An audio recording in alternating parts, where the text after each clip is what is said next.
Steven Universe is getting its first full-fledged RPG with Save the Light, a new game coming to consoles later this fall. If you've played an RPG before, it's not too hard to get into the game. It's an RPG that lets you play Steven, the Gems, and several other characters from the series. The game looks and feels a lot like Mario RPG. You're controlling characters who look 2D but in a 3D world. What's most impressive is that the game just looks beautiful. It's a complete rendition of the Steven Universe world, and you'll see a lot of things that you're familiar with. And the show's creator, Rebecca Sugar, also played a role in the dialogue, so the characters actually sound like they do in the show. The show's ideas of friendship and working together also play a role in the combat. People can team up for specific attacks, and you can also use fusions to combine characters and turn them into super powerful characters.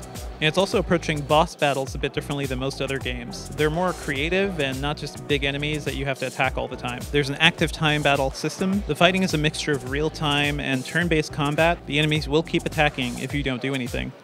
And just like Mario RPG, you can also time your hits for attacks and defense for bonuses. I was impressed with the strategy involved with the combat. You could just attack, but there are a lot of skills you can use to support your friends and defend them from the enemies too.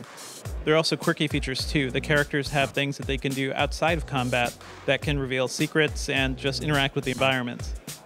Save the Light is also a big deal for Cartoon Network, as it's a way to test out how it can release big games around its series. For the most part, it looks like a game that'll live up to fans' expectations. Developers Grumpy Face Studios says the game should last for around 10 to 12 hours. We don't have a price yet, but they expect it to launch this fall for Xbox and PS4.